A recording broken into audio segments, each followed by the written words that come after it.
Bonjour, je m'appelle Hélène Jaille, 72 ans.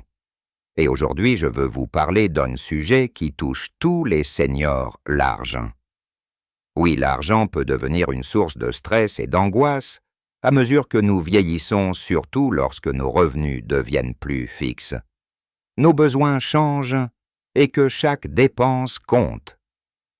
Je dois vous avouer quelque chose, pendant des années, j'ai gaspillé de l'argent, sans vraiment m'en rendre compte. Des achats impulsifs, des abonnements inutiles, des gadgets dont je n'avais pas besoin. Et puis je me suis réveillé un matin en me demandant: où est passé mon argent? Pourquoi mes économies diminuent si vite? Je sais que beaucoup d'entre vous, que vous ayez 65 ans, 66 ou même 80, en ressentez la même inquiétude. Peut-être que vous avez déjà regretté certains achats, ou que vous vous sentez dépassé par toutes les publicités et offres alléchantes. Moi aussi ai connu ce sentiment jusqu'au jour où j'ai compris qu'il existe 9 domaines précis sur lesquels nous devrions cesser de dépenser immédiatement pour protéger notre argent et notre tranquillité d'esprit. Et aujourd'hui, je vais partager ces 9 leçons avec vous, ainsi que les histoires de 3 autres personnes extraordinaires, Jean-Monique et Lucien, qui ont découvert comment reprendre le contrôle de leurs finances après 70 ans. Il y a quelques années, je vivais encore avec la peur de manquer d'argent. Je pensais que certaines dépenses étaient inévitables, les petites choses du quotidien, les abonnements, les extras ici et là. Mais un jour, en discutant avec mon amie Monique, 74 ans, j'ai réalisé combien nous pouvions éviter de gaspiller notre argent. Monique m'a raconté comment elle dépensait régulièrement pour des produits de santé coûteux qu'elle n'utilisait jamais, pensant qu'ils étaient essentiels. Jean, 78 ans, m'a confié qu'il s'était laissé séduire par des forfaits téléphoniques et des services qu'il n'utilisait presque jamais. Lucien, 66 ans, dépensait une petite fortune en gadgets technologiques qu'il finissait par abandonner au bout de quelques semaines.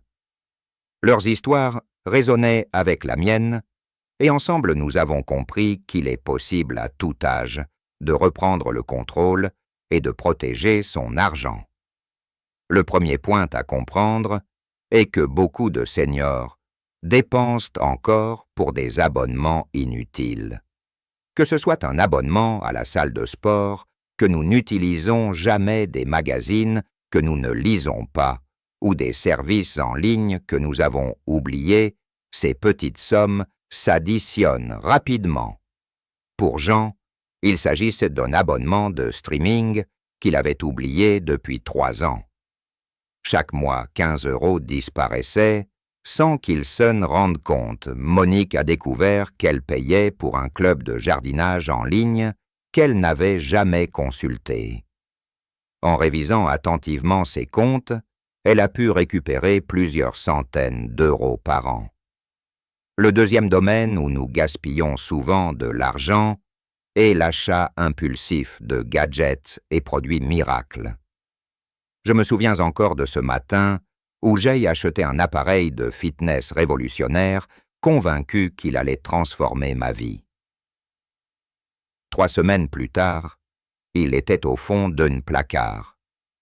Lucien lui achetait régulièrement des objets technologiques dernier cri, une montre connectée, un appareil de suivi de santé, des accessoires, qu'il n'utilisait jamais.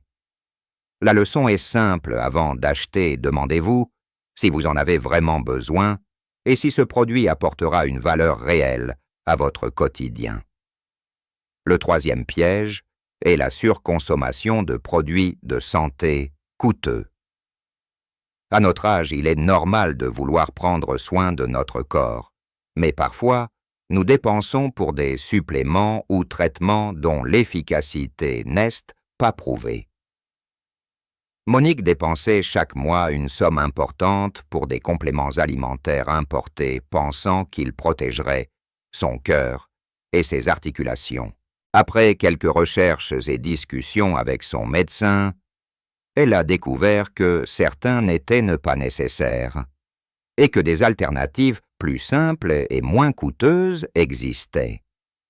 Le 4e point concerne les cadeaux ou dépenses sociales non planifiées.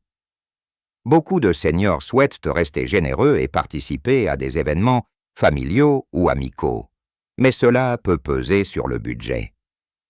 Jean m'a raconté qu'il dépensait souvent sans réfléchir pour des anniversaires ou des sorties, accumulant ainsi des frais qui auraient pu être évités.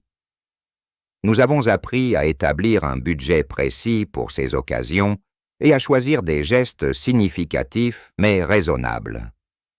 Le 5e domaine est la TT, pour la dépendance aux services payants, pour des tâches simples. À 70 ans, certains d'entre nous préfèrent payer pour des services de ménage, de livraison ou d'entretien, pensant gagner du temps. Bien sûr, il est normal de s'alléger, mais souvent il est possible de trouver des alternatives moins coûteuses, comme planifier des sessions hebdomadaires courtes ou demander l'aide de proches. Lucien a économisé des centaines d'euros par an en adoptant cette approche, tout en restant actif et impliqué dans son quotidien. Le 6e point que nous négligeons souvent est les dépenses pour des gadgets technologiques inutiles. Beaucoup de seniors se laissent séduire par les derniers téléphones, tablettes ou montres connectées. Moi-même, j'ai acheté une montre connectée pour suivre ma santé et me rappeler de prendre mes médicaments. 3 semaines plus tard, elle était oubliée sur ma table. Lucien a fait de même avec une tablette chère qu'il n'a presque jamais utilisée.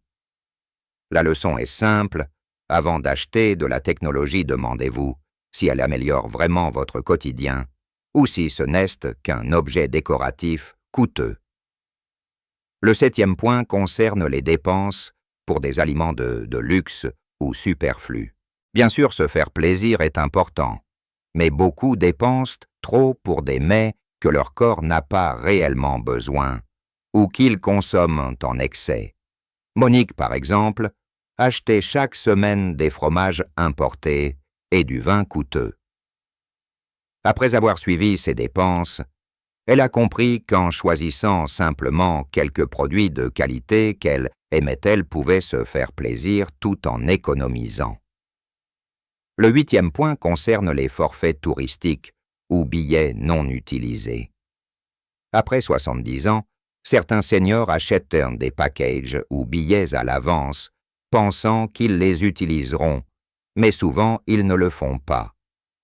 J'en avais acheté plusieurs billets pour des visites estivales et n'en a utilisé que la moitié. La solution, acheter uniquement ce que vous êtes sûr d'utiliser ou choisir des options flexibles pouvant être annulées ou reportées sans perte d'argent. Enfin, le 9e point touche les habitudes de dépenses anciennes, devenues inutiles. Achats impulsifs, abonnements oubliés ou cadeaux pour soi, sans réflexion. Quand j'ai commencé à noter toutes mes dépenses chaque semaine et à examiner chaque achat, j'ai pu éliminer les dépenses inutiles. Lucien a fait pareil, supprimant progressivement les petites dépenses invisibles qui s'accumulaient et il se sent maintenant beaucoup plus serein. Après avoir identifié ces 9 points, nous avons découvert une formule surprenante pour protéger votre argent. 1. Notez toutes les dépenses quotidiennes. Connaître l'utilisation de votre argent permet de mieux contrôler les achats inutiles. Établir un budget prioritaire. Choisir ce qui est vraiment important et ne dépenser que pour cela. 3. Changer les habitudes progressivement Éliminer petit à petit les dépenses superflues, sans se sentir frustré. Grâce à cette approche, Monique Jean-Lucien et moi avons retrouvé une sérénité financière. Nous pouvons encore voyager, savourer des bons repas ou participer à des activités que nous aimons sans stress lié à l'argent. Je veux vous rappeler ceci. L'âge n'est pas une excuse pour gaspiller son argent. Que vous ayez 60, soit 70 ou 80 ans, il est toujours possible de maîtriser votre budget, vivre confortablement et intelligemment.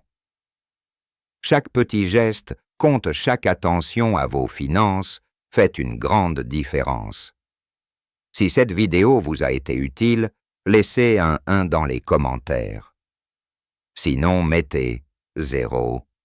Partagez vos histoires, vos réussites ou vos défis financiers. Vos témoignages peuvent inspirer d'autres seniors à mieux gérer leur argent. N'oubliez pas de vous abonner à la chaîne et d'activer la cloche pour recevoir d'autres conseils pratiques pour seniors. Et pour continuer, regardez notre prochaine vidéo où je partagerai des stratégies puissantes pour augmenter votre énergie, améliorer votre mobilité et continuer à vivre pleinement après 70 ans.